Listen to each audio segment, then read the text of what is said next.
Hey everyone, welcome back. We're diving into some pretty heavy stuff today. We can't ignore all the images from Hurricane Helene. It's got us thinking about climate change and all the extreme weather we're seeing and what exactly we can do about it. Yeah, it's really about putting the pieces together. We've got the science of a warming world, but then how does that actually translate to what's happening in people's lives? And of course, what are governments doing about all of this? Big questions. And we're digging into your sources to find some answers. The first thing that struck me, they're calling Helene this stark reminder of climate change. Okay, sure. But what made this hurricane so uniquely bad? Yeah, it goes beyond just those images we've all seen, right? It's about the human impact. The sources talk about the economic devastation. Helene caused billions of dollars in damage. And think about the thousands of people driven from their homes. It's heartbreaking. And this particular storm, it was so bad because of a few things, really. The oceans are warmer, which makes hurricanes more intense.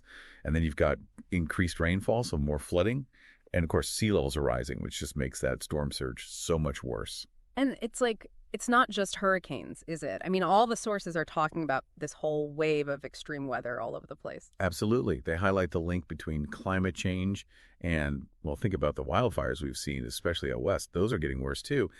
And those fires, they don't just impact the immediate area, right? Think about the disruption to farms, the smoke that travels across the country, messing with air quality. Even food prices go up because of that. Everything's connected. Wow, it really makes you think about the bigger picture, doesn't it? So, I mean, this problem is huge. What are we doing about it? It seems like there are some policies, some responses that are, gaining some traction, right? At least that's what some of these sources are saying. Right, and it looks like a two-pronged approach. We've got to reduce greenhouse gases and at the same time adapt to the changes that are already here. It's a lot. When the sources talk about reducing emissions, they're basically saying we need to get away from using fossil fuels and use more renewable energy sources like solar and wind power. Mm-hmm. And sustainable land management, that's a big one too. Okay, I see. And adapting, does that mean like building seawalls or developing crops that can handle drought conditions? Basically learning to live with a climate that's already different? Exactly. We have to accept that climate change is here, and we have to change our infrastructure, how we grow food, even our healthcare systems, to deal with it. One of the sources gave this interesting example of urban planning, like designing cities to handle extreme heat waves better, using more green spaces, having cooling centers. Pretty cool stuff, actually. Yeah, that is pretty interesting. So bringing it back to the U.S., the sources talk about two specific bills, the Inflation Reduction Act, and then there's the Build Back Better Act. Those are pretty different, right? They've both got the goal of addressing climate change, but they take different paths. Yeah. So the Inflation Reduction Act, it actually passed last year, and it focuses on giving people incentives to switch to a cleaner economy.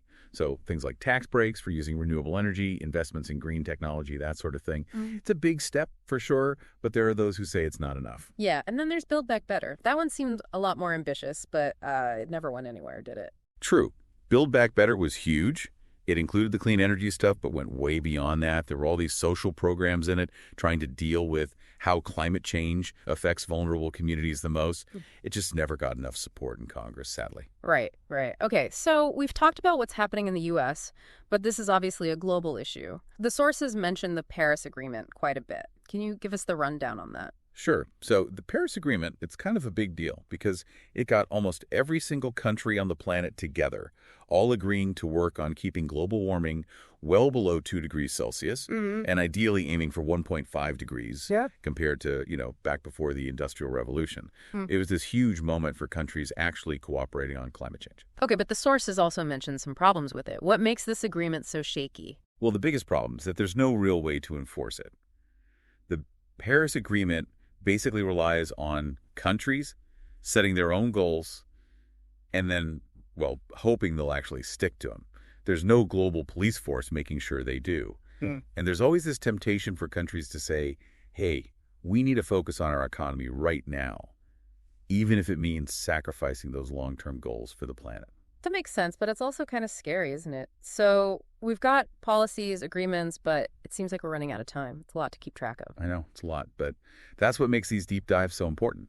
We've talked about how urgent the climate crisis is, shown some of the policies being put into place, and also been real about the challenges, both with actually getting things done and with getting everyone to work together. It really is. And it makes you wonder If we're relying on countries to do the right thing, what happens if it's just not enough?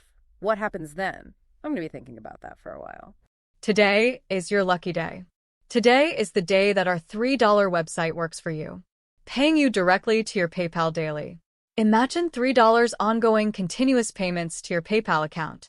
Imagine falling asleep and waking up to $300 in your PayPal account. How would this make you feel? How could this help you? What bills could you pay? What kind of fun could you have? What does that retirement look like now?